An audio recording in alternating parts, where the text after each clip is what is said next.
back to Otter Nation News, where we give you Otter's latest. First, we're just coming back from Thanksgiving. How was your break, Jasmine? It was really great. I think that this year will go down in history as the 2024 pumpkin pie catastrophe. Oh, what? Care to tell me more?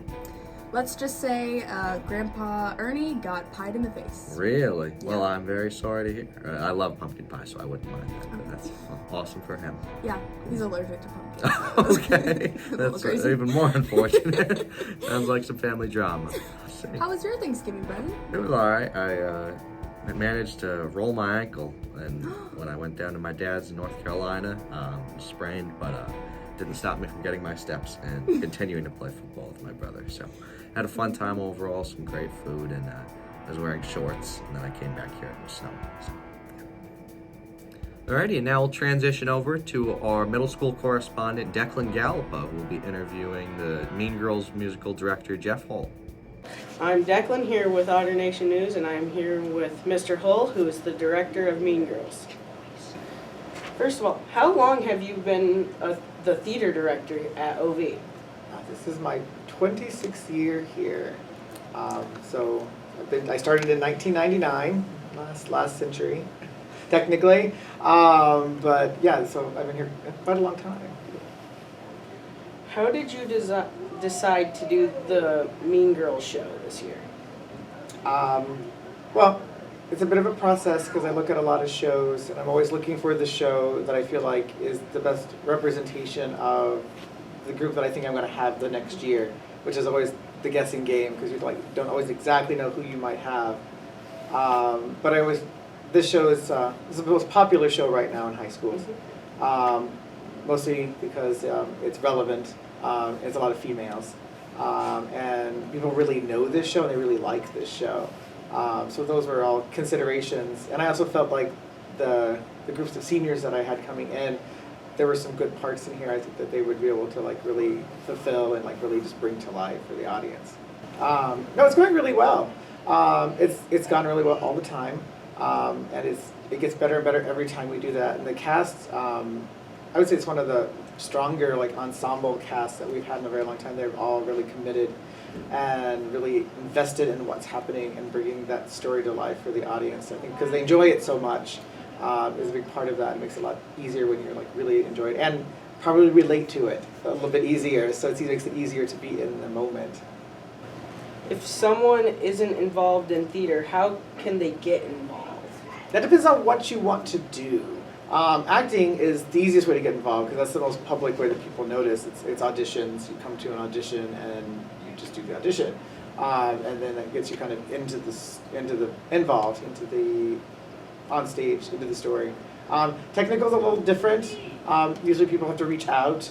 Once you're reaching out, I kind of have a list going, and then when we get ready to start putting the tech crew together, then I start sending emails out to everybody about that and confirming what they want to do. So that gets them. We had great luck with that this year. We have a very large tech crew this year for the first time in several years. There's also a class in high school that works on set construction. So we had that class this year, built our set, and they built all the masks we're going to see in the show. So that's another way that you get a credit for that you don't have to do anything after school. Thank you for having us, Mr. Hull, and this was Declan with Otter Nation News. Signing off. Did you know that Otter Valley has a therapy dog? His name is Charlie. Now we will go to an interview with Brooklyn Colburn, talking to the therapy dog handler and asking a couple questions about what it takes to be a therapy dog. I'm Brooklyn Colburn with Otter Nation News, here with Mike and Charlie. What's going on? Good to see you, Brooklyn. So, we got some questions for you and the dog. Mostly the dog, sadly. Yeah. But how did you get interested in training Charlie to become a therapy dog? Well, his full-blooded brother, Milo, a friend of mine has Milo, and she has been doing therapy work for several years, since Milo was probably 1 year old. And she's also with Caring Canines, and she kind of encouraged me to, because this litter, and this breed in particular, but is really good at the therapy dog work. So she encouraged me to have Charlie tested to see if he would be a good therapy dog, and here we are. We had a lot of fun doing it. I really enjoy helping people, and that's why I like to do it. What type of training is required to become a therapy dog? Well, therapy dog is a little different. Basically, a therapy dog just needs to be an obedient, well-mannered dog that can pass a therapy dog test, and that involves some things like not being afraid of distractions, like say JD's scooter or wheelchairs or crutches falling around them, because we do a lot of work at nursing homes and hospitals and schools, so there could be a lot of activity. How long does the training take? Well, it depends on the dog. You know, if you like Charlie went through Canine Good Citizen, or it used to be called Basic Manners for Dogs, and usually you want to. They can't become a therapy dog until they're 1 year old, but he obviously was older when we took interest in it. So it depends on how well the dog takes the training, and you work with the animal. One of the other parts of the testing is that they have to be able to not go grab the tennis balls on the end of that might be on the end of a walker. Say, you've seen the tennis balls on the end of a walker. Well, golden retrievers, especially mine, love to play tennis ball. So you don't want them grabbing them off somebody's walker. So so there's several parts of the test. You know, can they resist treats and stay with you and follow your commands? Can they do everything they need to do, safely around people? What else is... That's pretty cool. Yeah. I think that's all we have for questions here on this paper. I'm Brooklyn Colburn. This is Otter Nation News.